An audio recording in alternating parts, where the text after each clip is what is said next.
Kailangan talaga ng ano, dandahan lang.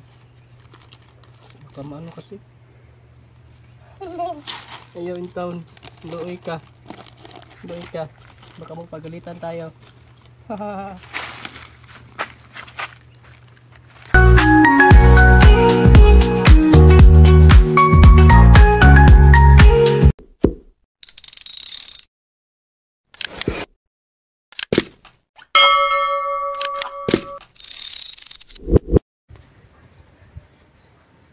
Hello mga kababayan, kumusta po kayo? So ngayong araw na naman na ito ay magtatanim na naman ulit kami ni Junjun ng durian dahil hindi pa matapos-tapos, pero kunti lang naman at matapos na to ngayon. Doon sa puno ng mangga, ipagpaliban muna namin doon dahil kailangan mo ng itrim o putulin kaya para mataniman ng durian. So hindi pa mataniman ng durian ngayon, pagpaliban muna namin. So ayan po, papunta na tayo doon. Tara. So nandito na tayo ngayon sa tinaniman namin ng durian kahapon ni Junjun. Dito, ito yung tinanim namin na durian. Ito. Tapos yung nilagay namin na ng niyog. Ito. Ng niyog para protection sa init. So ng hangin tawag dito, mahangin kasi dito ngayon. So kailangan muna natin iayos to para maano to dito pag ito, para hindi masyadong mabilad sa araw itong durian ba, dahil mainit masyado kasi ngayon. So kailangan muna natin ayusin to. Yan. So ayan na mga kababayan, naayos na natin yung dito, pero baka mamaya na naman maano naman to dahil mahangin talaga dito. Yan yan, natabunan na yung durian dito din sa kabila.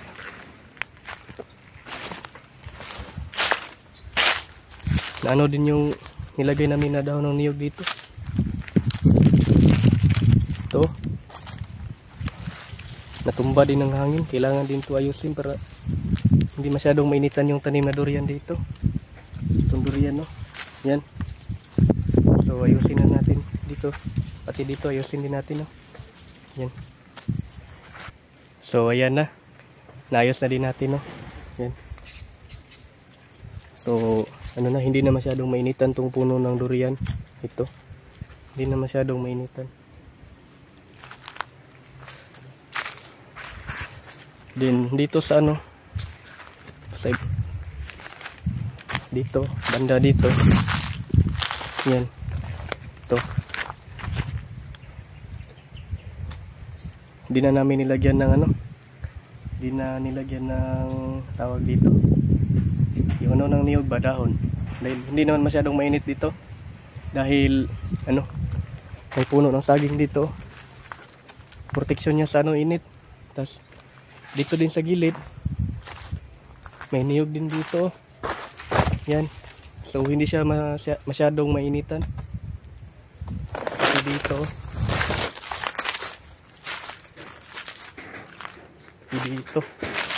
may niyog din. So yung tanim namin na durian dito, itong mga kababayan, hindi na namin inanuhan ng ganito dahil may niyog na dito. Yan, may niyog na. Tapos may saging pa dito. Ito. So hindi na masyadong mainitan. Pati rin dito mga kababayan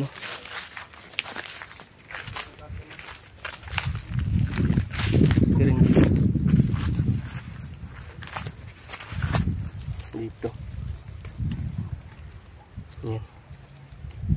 Hindi mainit dito, so pabor to sa durian. Hindi siya mainitan dito. Yan walang init dito dahil may tapos may mangga pa dito. Dito may mangga pa, so hindi talaga may initan. So papunta na tayo doon sa magtatanim na tayo ngayon ng durian para matapos na natin taniman yung durian. Para matapos na natin may tanim yung durian. bukod sa ano, doon sa may mangga dahil hindi pa mataniman ngayon. Pagpaliban muna. Tapos susunod na pag ano na, tawag dito, matrim na or ano na ba, maputol na. So, yan. Maghukay muna tayo ng ano, taniman ng durian. Kunti naman lang yung natira na ano na lang. Kunti na lang. Mga 10 puno na lang. 10 puno na lang ang tanim namin. Ayan po. Maghukay muna tayo ng taniman ng durian. Kasi dyan sa puno ng mangga. Ano man, triman pa namin yan bago namin taniman. So, ayan po. huli, ano yan, bali, hindi muna taniman yung ano, mangga, no?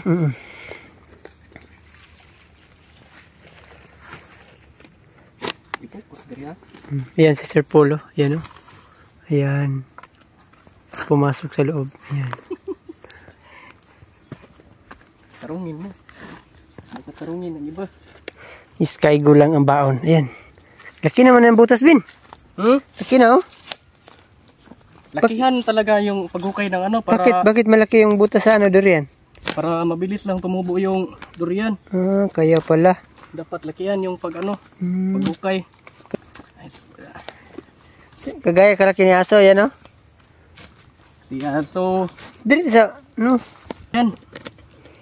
Yan si aso, eh. Sama-sama sa amin. Yan. Kahit saan kami magpunta kasama si aso sa amin.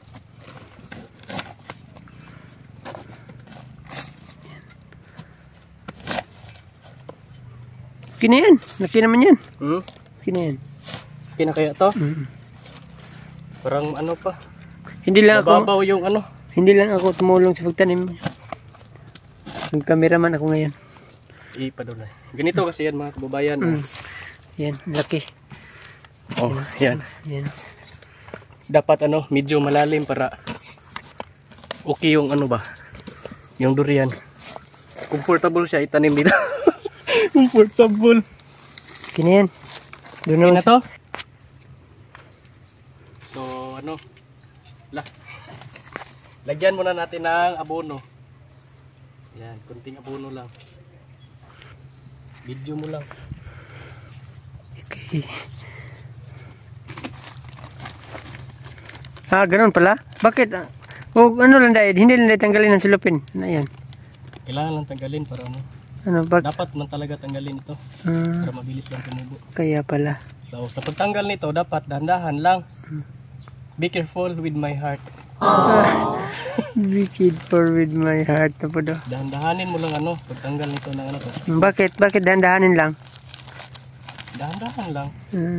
Ano man yan? Mababa? Hindi pa bigla-bigla, dahan-dahan lang. Mababasag? Yan. Hindi kaya ito maano?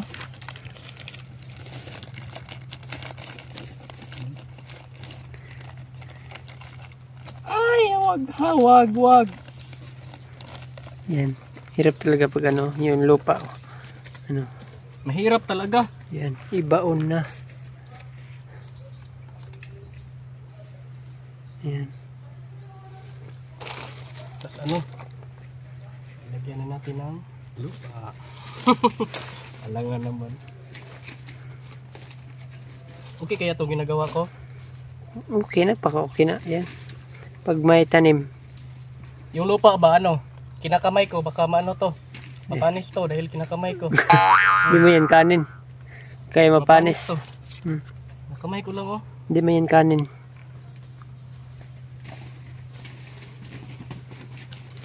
Ang dami ng content creator ngayon. What?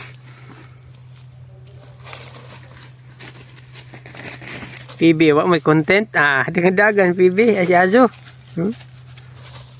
Ang laki ng azo eh.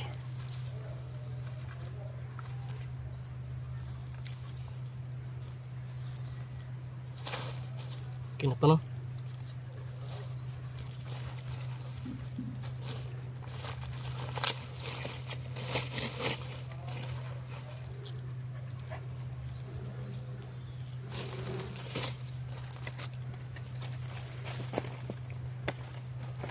siguro to.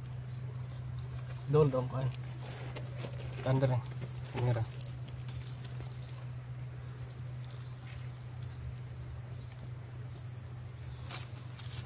Kinain na. Wala, stick pala. Para ano? Saan ka nag-aaral, Win? Bakit DBC yung ano mo? Kapatid ko yung ano. Kapatid? Ano meaning ng DBC? Secret, Davao Vision College. Ay, Davao Vision College pala. Andyan sa Catalonan.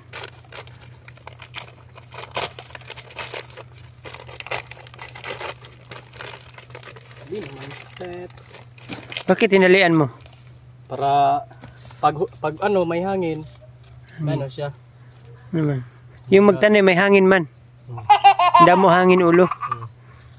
Kaya dapat kung ano, dapat talian mo pero hindi mo lang ano higpitan. Protection lang ano ba ng hangin pag ano, mangin ng malakas ba. Kaya Hindi pala. gumaganon-ganon. No? May Hindi lang tips. mahigpit yung tali. Kina yan.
So ayan mga kababayan, tapos na po tayong nagtanim ng durian dito. Bukod sa may mangga dito sa may mangga, oh. Diyan, pagpaliban muna namin yan dahil kailangan i-trim yung mangga or putulin kaya para para pwede nang taniman ng durian. Yan. So hanggang dito lang muna kami nagtanim ng durian. Hanggang dito lang. Dito. Punta doon sa may hanggang doon. Yan. So yan. Hindi pa namin nilagyan to ng ng yung ng niyog ba. Yung langkay, yung dahon. Kasi katatapos lang namin itanim ni Junjun. So bukas siguro or mamaya lalagyan na namin ito ng dahon ng niyog para protection against the protection sa init para hindi masyadong mainitan. Yan. So itong nakikita niyo mga kababayan. Ito, puno na to ng durian dito. Ito. Diyan no. Diyan sa may tapat ng puno.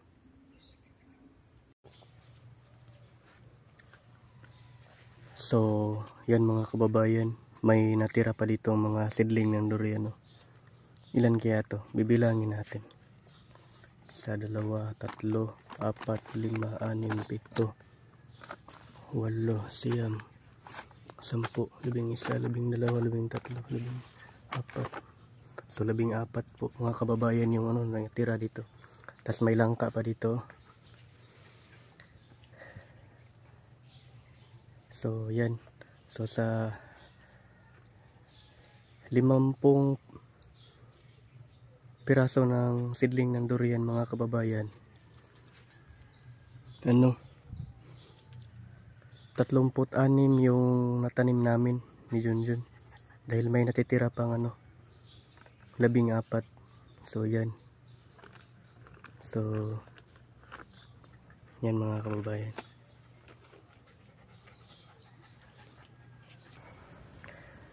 So yan lang po muna ang update ngayon mga kababayan sa pagtanim namin ng durian.